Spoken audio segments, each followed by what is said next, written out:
Boom, boom, boom, boom, boom. Let's see here.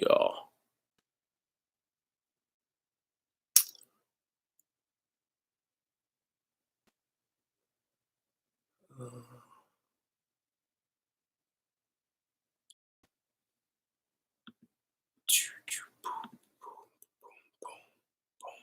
boom, boom, boom. What's up, guys? How y'all doing, man? I just wanted to, just to give a little bit of background on this. I was actually working on a mock draft if the Vikings were to trade for Trent Williams, just because one of the followers out there suggested that, saying, "Hey, if we trade for Trent Williams, what guard should we go after?" So I was actually working on that, and I was doing that last night, and I was probably going to have that come out tomorrow. And so went to sleep. And the crazy thing is about waking up on the West Coast out here in California, you wake up later than the rest of the world or the rest of America outside of Hawaii. So I woke up and I saw the news that apparently the Vikings were rumored to be possibly, or not possibly, but in discussions to possibly trade for Odell Beckham Jr. from the Cleveland Browns. So I said, what? That would be insane. So I want to get your thoughts on this, but my quick reaction to that is I wouldn't mind the trade if it were to happen, but only under one condition, and that would be Mike Zimmer would have to have a serious gut check with himself, because I was doing some research last night in regards to Gary Kubiak. So what's crazy is last year in 2019, the Vikings actually ran the ball more than they passed the ball, which is absurd. And then I went to look back at Gary Kubiak's history and saying, "Oh, I'm sure he has something to do with this as well." And out of his entire head coaching career, so with the Texans and the Broncos, there was only one season in which his team ran the ball more than they passed, and that was with the 2011 Texans. And I would have a hunch that has something to do with the fact that Andre Johnson, if you remember him, the star wide receiver that they had with the Texans, he missed 9 games that season. So that may have had something to do with that. So this has Zimmer's fingerprints all over it. So you pissed off one star receiver and Stephon Diggs. I have no doubt that has something to do with Kirk Cousins. But the philosophy of the fact that I want to focus on running the ball, that's all Mike Zimmer. So if you can let that whole stubbornness go, then I'd be all down for it. Otherwise, if you trade for Odell Beckham Jr. and still say we're going to run the football and have the third fewest pass attempts in the league, then it doesn't really make sense. But if you take that aside and just say, okay, let Gary Kubiak truly run the offense his way, I'd be down for it. But let me know your thoughts.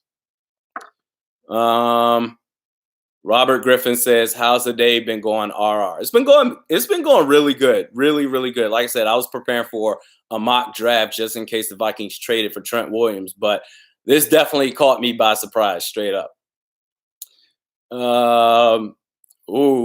Minnesota Vikings man 28 says, "Odell is not coming to the Vikings." So I'm assuming you're going off of Paul Allen and a couple of other media reporters that said, "I've got a source with the Vikings. They said false on this." And you can go with that if you want to. And normally I would agree with you, Minnesota Vikings man 28. However, I have watched the Vikings in 2 different occasions say out to the public, we are not trading Percy Harvin. We are not trading Stephon Diggs.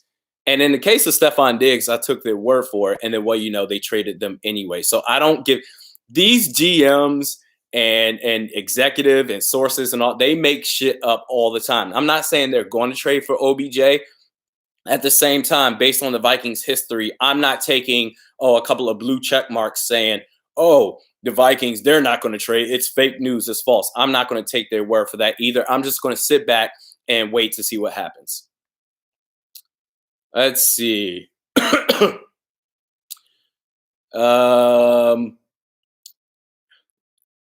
Anthony Cormier says they should definitely pull this trade off if it's really happening. Like I said, open up the offensive philosophy. And even going back to, I believe this was 2015, Actually, let me check it up myself. I believe this was 2015, and going back to the Gary Kubiak talk, 2015, this was the year the Denver Broncos, they won the Super Bowl. And we talked about how last year the Vikings, they ran more than they had pass attempts in 2019. If you remember in 2015, they had a shareholders of quarterback in Peyton Manning, who was absolutely done. And goodness, was it Brock Osweiler, if I'm not mistaken? And so neither one of those quarterbacks really stuck out or were anything to raise hell about. But if you look at the targets, goodness. They had Emmanuel Sanders and Demarius Thomas. Emmanuel Sanders, he played for 15 games that year. Demarius Thomas, 16. And Emmanuel Sanders, he had 136 targets that year. Demarius Thomas had 177 targets that year. So, like I said, this goes back to Mike Zimmer. If you have an Adam Thielen and an Odell Beckham Jr., then you have to target those dudes. If Mike Zimmer is open to that, then go ahead and make that happen. Now, in terms of what you said, Anthony Cormier, the Vikings should definitely pull this trade off. I saw the reports, the rumors that the Vikings, they may be up for it, or the discussion is being had between the Vikings and the Browns for next year's second round and fifth round pick. I would make that happen. I would absolutely make that happen. So you never know. We'll see if they make it work. Um, Gabriel Gabriel Yeager says for a second and a fifth, too good to be true, in my opinion. That's what I'm saying. If they're really looking to move forward from Odell Beckham Jr., I would imagine the Eagles would be way more desperate to make it happen for a higher ransom. But if next year's second and fifth is all it takes, hey, go for it. Let's see what your guys' thoughts are. Um, Dan Pratt says, I wouldn't mind. I'm guessing you're saying you wouldn't mind because you said I would mind. So anyway, I wouldn't mind OBJ coming here, but still need to have an offensive line to block for Cousins. Here's the thing. If they trade for Odell Beckham Jr., I will do a mock draft. I've already ran through 5 or 6 simulations. The Vikings can still have an offensive line. Even if they do trade for Odell Beckham Jr., I'll be sure to talk about that. Now, they'll still have to free up some cap space. I forgot where I saw this from. Maybe it was from Ben Gessling talking about maybe the Vikings would have to trade Anthony Harris as well to free up a little bit more cap space. Nah, fam, you can trade or cut Riley Reef. Riley Reef. In fact, let me look that up right now. Riley Reef, if I'm not mistaken, Riley Reef would free up about 8.8 million this year. So it would be a 3.2 million cap hit. Let's see. You would free up. Boom, boom, boom, boom, boom. Let's see. He is, yeah. So, it would be a $4.4 million cap hit, but you would save 8.8 million if you were to cut Riley Reid. So there's your cap space right there, and you can still keep Anthony Harris. So bam.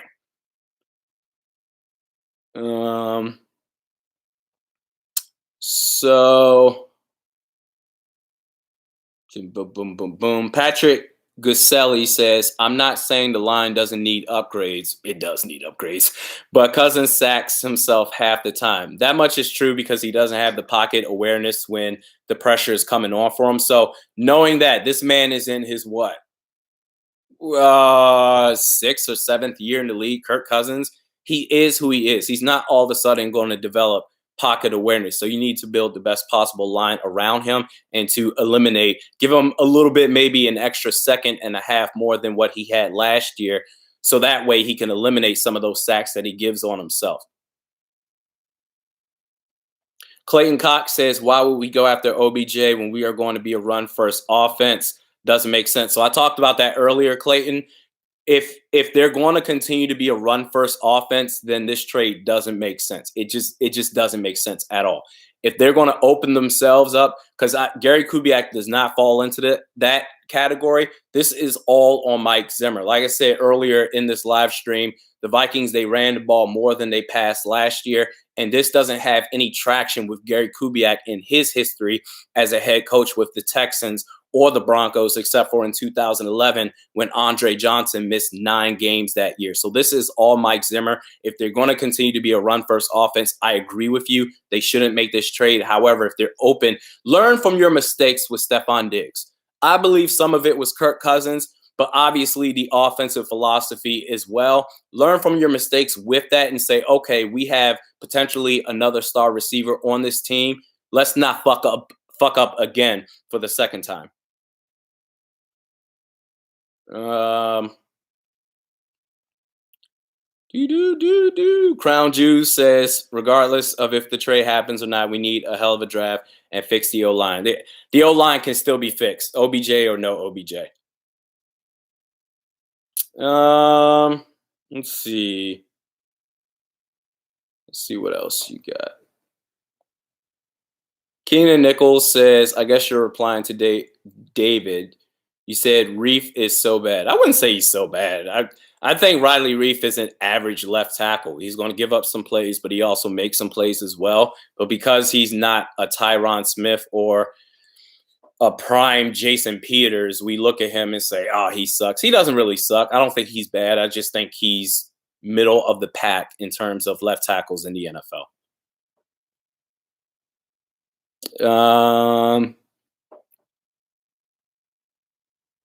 Kevin K says, oh, this is a good one. Hold on.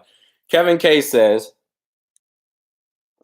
if OBJ joins Minnesota, then the Vikings will make a man out of him and no more getting embarrassed by the field goal net and looking that much like a fool in our uniforms. Best days ahead. So I guess we can correlate this with one diva receiver. You traded away one diva receiver. You didn't want that headache. Why would you trade for another one? And I think the difference is before this trade of Stephon Diggs, I'm a big-time Minnesota Vikings fan, but I hope you guys know that I'm not biased. I try to be neutral in terms of opinions and not let my fandom take control. But in terms of before this trade for Stephon or trading away Stephon Diggs, it was no question. I thought Odell Beckham Jr. was a much bigger diva than Stephon Diggs, his antics on the sidelines. But I'm sorry, and this has nothing to do with, being salty, Diggs is gone. Odell Beckham Jr. with the New York Giants or the Cleveland Browns never went on a passive, aggressive social media rant or anything like that. Nothing to the public where he said, I want to get traded. Nothing like that at all. What Stephon Diggs, what he did to get traded was one of the weakest pieces of shits that I've ever seen. Not to say that Stephon Diggs is a piece of shit. I'm saying what he did was one of the biggest pieces of shit that I have ever seen. It was so weak. It was so soft. If you want to get traded, there's nothing wrong with that. Just go to management behind the scenes and be like, yo, I want to get traded. Because I understand to some degree why he wants that to happen. But to then be like, after Kirk Cousins signs his contract, it's time for new beginnings. Bro, fuck off. Fuck off, bro. So we can talk about one diva receiver for another. I don't think Odell Beckham Jr., for as big of a diva as he is, doesn't come close to what Stephon Diggs did. So let's see what we got.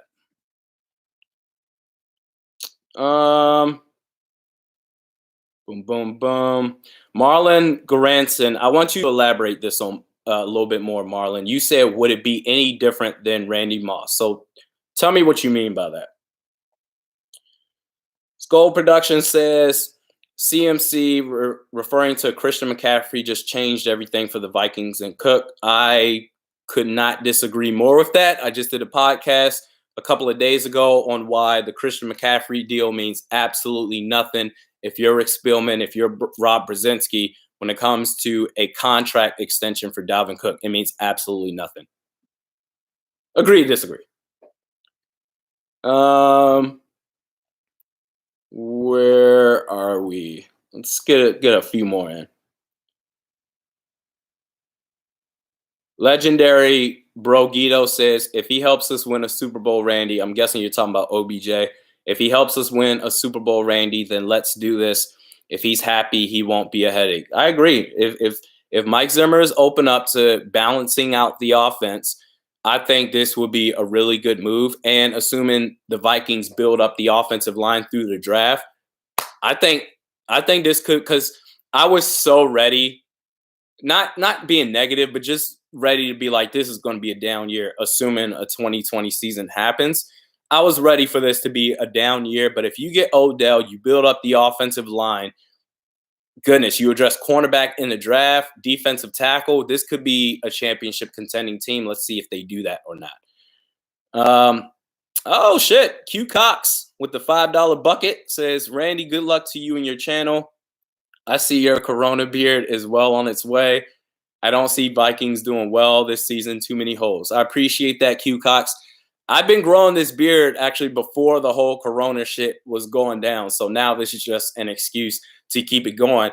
Fun fact, I've been cutting my hair on my own for the last 10 plus years now. So I know a lot of you dudes out there during the coronavirus, man, you may be struggling a little bit, but I'll still keep my shit all groomed up. But if they make this trade for Odell Beckham Jr., they could be a nice team. If not, if they go back to the run-first offense, I think it may be a bit of a struggle this year. But I appreciate the $5 donation in that super chat. Really do. You guys are real fucking cool, man. I appreciate all of you guys.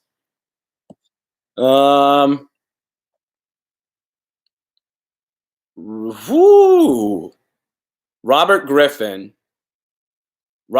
says, if we were going to change our offense to pass more and run less, we would have done it last year to keep Diggs. Why would we change it now to get Odell when we had a great receiver who just wanted the ball?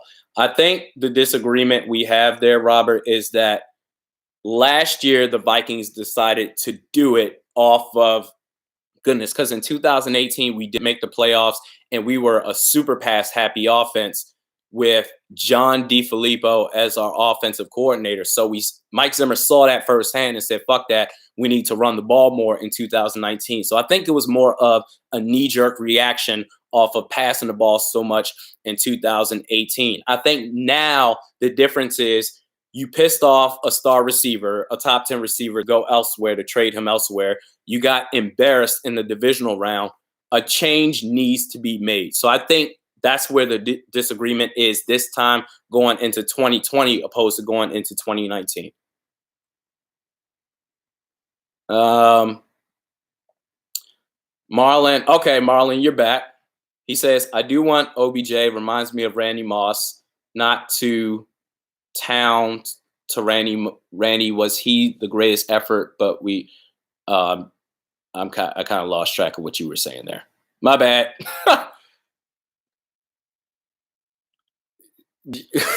Joe, Joe, why are you doing this to me, man? Joe says, what would you do if completely out of the blue, the Vikings cut Mannion and sign Cam? They're not going to cut Sean Mannion because Sean Mannion is the GOAT. Sean Mannion is the greatest player in NFL history, bro. Do you not know that he's the best player in the world at taking notes, setting alarm clocks, baking cookies, cutting his grass, using a trimmer, man, putting fertilizer in the grass. He is starting the car up, letting the car warm up into the winter months so that you can get out there and drive off to work on time. Sean Mannion is one of the greatest players of all time because he does all the things that you can't see behind the scene. Now, in all seriousness, they're not going to cut Sean Mannion, but if they do, they're not going to do it for Cam Newton because the second that Kirk Cousins fucks up, the crowd, well, there's not going to be any crowd, and which is funny because Kirk Cousins yesterday, I saw reportedly he talked about how if the season goes without a crowd, it will be refreshing for him. And I said, oh, come on, man. Why? People already think you're soft. Why are you saying something like that? But I was going to say the second that Kirk Cousins screws up, the crowd in the stadium is going to be like, we want Cam. We want Cam, even though I think Kirk Cousins is a better quarterback than Cam Newton. But you wouldn't have to worry about that in the stadium now. Outside of that, social media, the airwaves, they're going to start buzzing about Cam Newton. And so, no, I don't see the point of them bringing in Cam Newton, especially when I believe that Cam believes that he feels that he's a starting quarterback in this league. Dan Pratt says, love the sarcasm. I mean, and to be honest, and this has nothing to do with Sean Mannion, the person. I'm sure he's a great guy, but and if you guys didn't watch that interview that I had with Kyle Sloter earlier a couple of months ago before the wild card game against the Saints, go ahead and check that out. He basically said everything that I've always felt. They didn't really give Kyle Sloter a chance. It was really they signed Sean Mannion and he was going to be the guy no matter what. Now, my personal belief, it was because Sean Mannion is not a threat to a Kirk Cousins like Kyle Sloter would be. So I just use sarcasm just because of all the pushback. Whenever I mention Kyle Sloter, it's like, oh, well, Kyle Sloter, he was bad in practice when no one has footage, no one has film of him during his time in practice. But for everyone, whenever I say Kyle Sloter, oh, Kyle Sloter, he sucks, oh my God. Then I say, okay, what do you have for Sean Mannion when it comes to him playing and no one has an answer? So now I just say, yeah, Sean Mannion, he's the GOAT. He can really use the math on the calculator, can he?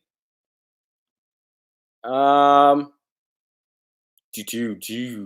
Larry Sullivan the third says tank for Trevor Lawrence. I don't think that is going to happen, even though, man, if I was the GM and we can't get an Odell, we can't figure shit out for the 2020 season, be a legit championship contender, I would tank. I have no problem tanking, but I think Rick Spielman and Mike Zimmer, they don't really have the job security right now to say, okay, let's tank. So in 2021, we can take Trevor Lawrence with the first pick in the draft. They don't have the job security to do that. So they have to go into next season assuming, unless some reports come out saying, hey, Zimmer Spielman, they just got a contract extension for the next 2 or 3 years. They have to go into next year assuming we have to do the best we can to win every single game. Um, mm, mm, mm, mm, mm. Let's see. Sir Meeps. Sir Meeps. Yo, your guys' channel names are hilarious, man. Sir Meeps a lot says that first guy that reported from New York said, quote, he didn't pull that out of nothing. I had my sources and they told me what the Vikings offered. I believe my sources, end quote. And then a couple of ambulance little sirens emojis after that. And then conversely, you have some blue check mark media members that said, I've talked to a couple of Viking sources that said this is fake news, this is false. I mean, at each side they have their own sources, but I'm just going to sit back. I'm not going to rule it out, but I'm also not going to sit here and expect the Vikings to trade for OBJ. I'm just going to sit back and just see how it all plays out. Let's see. Ryan Brunson says, I thought the same thing about him saying that soft. I'm guessing you're talking about the whole Kirk Cousins. If there's no crowd, it will be refreshing. That is pretty fucking soft, to be honest. Bad Jokes Brian says, Randy, if Cook has near identical numbers as McCaffrey with less games played, then why wouldn't Cook be valued more? Well, if you're talking about 2019, well, let me bring this up. Dalvin Cook's stats last year, because he rushed for over 1,000. He ran for over 1,100 yards last year. And then his receiving totals was 519. So that's a huge difference because Christian McCaffrey, if I'm not mistaken, he caught for over 1,000 yards last year. Did he not? Yeah. So he caught, he grabbed 116 receptions last year for over 1,000 yards, 1,005 yards. So you're talking about C-Mac, he doubled the production in receiving compared to Dalvin Cook. Now, Dalvin Cook, he ran for 1113. C-Mac ran for nearly 1,400 yards. But to get back to your question, why wouldn't Cook be valued more? Because of the receiving numbers. And number two, Dalvin Cook needs to prove that he can be consistently healthy. If he can just do that, Christian McCaffrey, C-Mac, he hasn't missed an entire game in 3 years. Durability is key.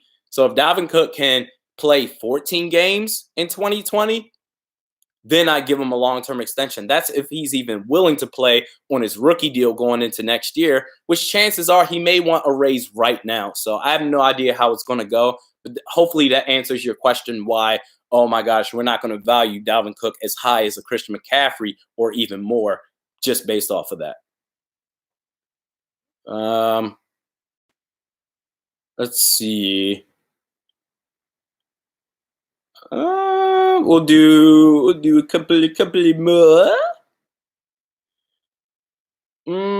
Kevin K says if they bring in Josh Jones, Tyler Johnson, and OBJ this offseason, now we're talking. Trader Rick or Slick Rick, and then went from looking lazy this offseason to looking like a chicken hawk. I love it, Pounce. So the crazy thing is when I'm planning these podcasts out, I like to get my notes down. I don't like to do videos every single day because I like to let my notes absorb in my head. I want to get my thoughts together. But I have thought of this going back to what you said, Kevin K. If Rick Spielman were to pull this off for next year's second and fifth, I'm not going to get too much into it, but I will say that Rick Spielman, even though it's been a love-hate relationship as far as my takes on him, I believe he would deserve a 3 to 4 year contract extension if he were to pull that off on top of what they already got from the Bills in that Stephon Diggs trade. It's correct. But at the same time, I would also expect for him, because the pattern is with Spielman, makes one great move, and then right after that, he makes a dumbass move. So let's say we trade for Odell Beckham Jr., Mike Zimmer, we open up the passing game, and then like a week later, we cut Dalvin Cook. Not even trade him, we just cut him for nothing. That's just what I expect when it comes to Rick Spielman. Let's see. But I agree. Going back to what else you said, too, if you're to bring in Josh Jones and Tyler Johnson on top of OBJ, that'd be sick. That'd be fucking sick, too. And you can still address the guard spots in the third round with your 2 third-round picks. Let's see. Bad jokes. Brian says smash or pass OBJ. You guys vote. Would you smash or pass OBJ? As in, would you make the trade or would you pass on OBJ? Let me know your thoughts. You smell get y'all names. You smell get roasted, boy. I read that like I was back in DC. You smell get roasted, boy. Do you think that Brett Jones is actually going to be part of the offense? I'll believe it when I see it. They're bringing him back, but I mean, we've been going down this road for the last 2 years. I think he should get an opportunity. That is, unless you address it in the draft. Like I said, I'm a big fan of Logan Stenberg out of Kentucky and Shane Lemieux out of Oregon. If you don't make any of those moves at guard, or if you can't bring Josh Klein back, I would like to see Brett Jones play, but we've been saying this for the last 2 years. It's kind of similar to what we say every year. Not me, but as far as the Vikings fan base, every single offseason, Anthony Barr, just make him a defensive end. He just needs to rush the passer. And we say that every year. And even when he does rush the passer, he's not even all that great, but whatever. All right, a couple of you guys are saying, I was about to say, most of you guys are saying smash, except some of you guys are voting multiple times. So I don't know if that's fair. One of you got Isaac M says smash with water drops next to it. That's hilarious. Let's see. Trash stones. Yo, I love your YouTube channel names. This is the greatest thing ever. Trash song still saucy. Saucy says, you deserve more subs for sure. Just wait on it though. I appreciate that, man. All the followers, all the viewers out there, I definitely appreciate you guys that have been following this channel for the last 3+ years or so. Yeah, the numbers, they are what they are. If they get great, fantastic. At the end of the day, it doesn't mean anything. This is a hobby for me, so I'm good. I appreciate that, though. Michael Daniel says smash if he dyes his hair purple. He can keep the blonde. I did say about Antonio Brown, though, not to be a hypocrite, that you can't trust someone with a blonde mustache. So it's a little bit different because Odell Beckham, he has blonde hair, but whatever. We'll do 3 more. Kai Anderson says, can the Vikes manage OBJ personality and rise to the occasion? Excuse me. I think they can. I mean, they just have to. Mike Zimmer just has to stop being an old fart. That's really, really what it comes down to. If you're going to be stubborn and stuck in your ways, then nothing's going to change. You're just going to keep pushing out talent left and right, year after year after year. But if you say to yourself, okay, what can I do to adapt? Because this is a new generation of kids out here that are playing the sport of football. What I did before isn't going to work again this year. So I think it could work. It's just Mike Zimmer has to give himself a gut check. Goodness, let me give me 1 second, folks. 1 second. Turn this shit off. Oh, okay. My bad. Okay, had to turn off the Xbox stream. It was fucking this up. We'll do a couple more. Painful fart says Painful fart says Mike Zimmer needs to stop being loyal to people and more loyal to how well people play for him, sadly. You know what annoys me, Painful fart, is that Mackenzie Alexander, he went to Cincinnati for a $4 million deal. 1 year, $4 million deal. Stephon Diggs, he wanted to get traded. And yet Anthony Barr is still on this fucking team, dog. Like, he does need to stop being loyal. I mean, that's the sport of football. That's the business side of football. And if anything, I'm going to shift blame away from Mike Zimmer in that aspect a little bit and put it on Rick Spielman. Rick Spielman, you're the general manager. You need to step up and say, listen, Mike, head coach, I'm the GM here. What I say goes when it comes to this roster, and you're going to deal with it. And I feel like just from the outside looking in, that Mike Zimmer has really just been pushing Rick Spielman around. He really has. Step up and be the GM. You're going to coach whoever I put out there.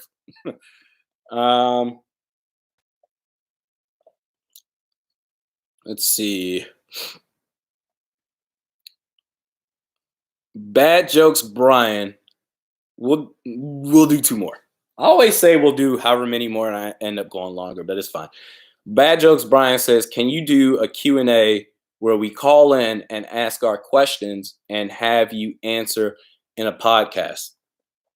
So if that were to happen, I would rather it be live versus you guys leave a voicemail and it's pre-recorded, then I add it into the podcast. I mean, I guess that is something I could do. Here's the thing. The production, recording, everything I do by myself. So I can't do live Q&As just because I need a producer to vet the calls. I'm sure 99% of you are great, but I'm sure there's 1% of you that will call in. Let's say I'm doing a live podcast right now, right? Someone calls in, be like, fuck you, you're an idiot. And it's, all right, we can't really have that on there. I would need someone to vet the calls. But here's what I am doing to get back to what you were saying. Here's hopefully a compromise. And I was planning on announcing this like much later, but fuck it, why not now? So I don't know if I'm going to do this every game, but I would say at least once a month, at least 1 game a month. So that would be, what, 4 games total throughout the year at least, and then not including playoffs. I will do a live stream during the game. While the game is playing, I'll do a live stream. We can shoot the shit, have banter here. Let me know your thoughts while the game is going on, and I'll interact with you guys that way.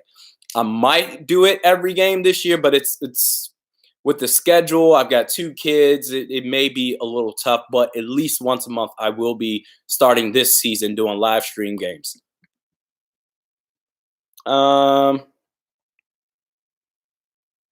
John Anderson TV says, would you replace Zimmer? Oh, you said, who would you replace Zimmer with if you had the chance? Eric Bieniemy, offensive coordinator of the Kansas City Chiefs. Done. Done data. The fact that he doesn't have a head coaching job now, that's ridiculous. Absolute. Eric Bieniemy of the Kansas City Chiefs, he would replace Mike Zimmer immediately. Let's see.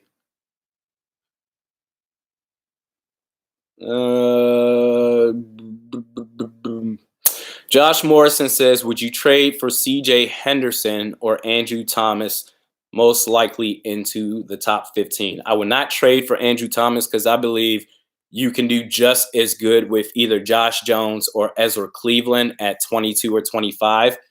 I would possibly consider trading up for CJ Henderson. I like AJ Terrell a lot if Henderson isn't there. I know there's a lot of you Christian Fulton fans out there, but for me, I see him more as a high-end cornerback too.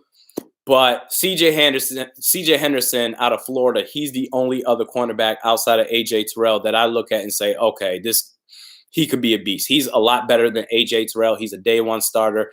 AJ Terrell, he might need a little bit coaching from Mike Zimmer. I would consider CJ Henderson trading up for him, but not Andrew Thomas, because like I said, Josh Jones or Ezra Cleveland, I feel like you're good. We'll do one more.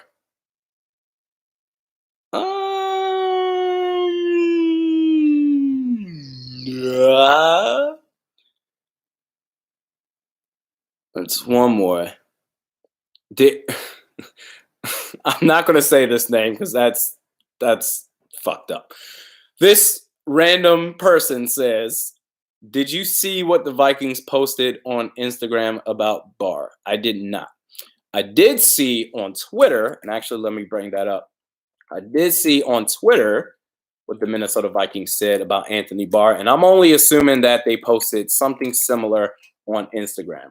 On Twitter, they said, because this is the 7th year or 6th year anniversary since they since they drafted Anthony Barr with the 9th pick in the 2014 draft. They said, with 9th pick in the 2014 draft, the Minnesota Vikings select Anthony Barr, linebacker out of UCLA.